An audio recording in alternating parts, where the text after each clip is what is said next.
नमस्कार, दीप्स किचन मराठीमध्ये मी दीपाली आपलं मनापासून स्वागत करते। चला तर मग आजच्या आपल्या रेसिपीला सुरुवात करूयात। आज मी तुम्हाला शिळा भात थोड्या वेगळ्या पद्धतीने परतून दाखवणार आहे। तर त्यासाठी आपल्याला काय साहित्य लागतं ते आपण पाहूयात। शिळा भात परतण्यासाठी मी इथे 2 वाटी शिळा भात घेतलेला आहे आणि तो थोडा हाताने मोकळा करून घेतलेला आहे।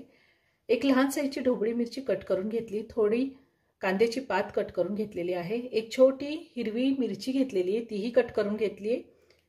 1 चमचा बारीक चिरलेला लसूण घेतलाय, अर्धा चमचा आलं घेतले, तेही बारीक चिरून घेतलेला आहे आणि 4 चमचे शेजवान चटणी घेतलेली आहे। चवीनुसार मीठ लागणार आहे आणि तेल लागणार आहे। तुम्हाला जर हिरवी मिरची नसेल वापरायची, नाही वापरली तरीही चालेल, कारण शेजवान चटणी तिखट असते। आणि जर तुमच्याकडे ढोबळी मिरची किंवा कांद्याची पात नसेल तरीही तुम्ही हा राईस करू शकता। फक्त आलं, लसूण, हिरवी मिरची, शेजवान चटणी, मीठ वापरून तुम्ही हा राईस करू शकता। कांद्याच्या पातीच्या ऐवजी तुम्ही बारीक चिरलेली कोथिंबीर सुद्धा घालू शकता। तर आता आपण भात कसा परतायचा ते पाहूयात। मी गॅसवर कढई ठेवली, त्यामध्ये 1 चमचा तेल घालते।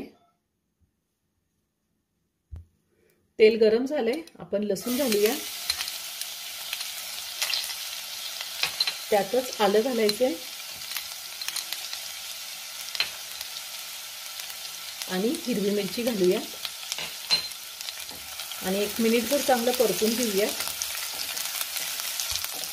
आता त्यातच आपल्याला ढोबळी मिरची घालायची। ढोबळी मिरची सुद्धा मी 1 मिनिटभर चांगली परतून घेणार आहे। मी ढोबळी मिरची सुद्धा 1 मिनिट परतून घेतलेली आहे। त्यात आता आपल्याला शिळा भात घालायचा आहे।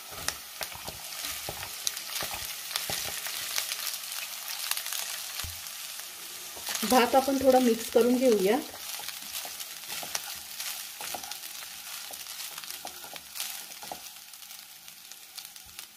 आता त्यामध्ये मी शेजवान चटणी घालते।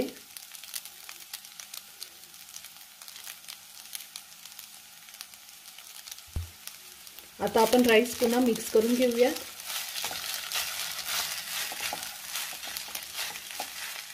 आणि त्यातच थोडंसं चवीनुसार मीठ घालते मी, कारण भात शिजवताना सुद्धा आपण मिठाचा वापर केलेला असतो आणि शेजवान चटणीमध्ये पण थोडं मीठ असतं।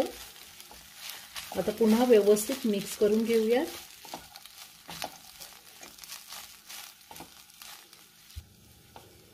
मी हा भात सगळा व्यवस्थित मिक्स करून घेतलेला आहे। तुम्हाला जर हिरवी मिरची वापरायची नसेल तर नाही घातली तरी चालेल, कारण शेजवान चटणी तिखट असते।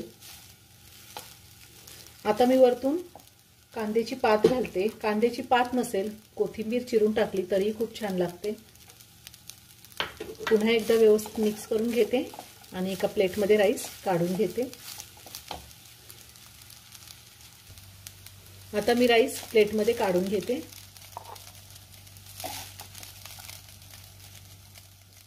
तयार झाला गरमागरम शेजवान चटणी घालून परतलेला शिळा भात। एकदा नक्की करून पहा, खूप खूप छान होतो। व्हिडिओ जर आवडला तर व्हिडिओला लाईक आणि शेअर करायला विसरू नका। रेसिपी आवडली असेल तर कमेंट करून नक्की कळवा। पुन्हा भेटूया अशाच एका छानशा साध्या आणि सोप्या रेसिपी बरोबर। धन्यवाद।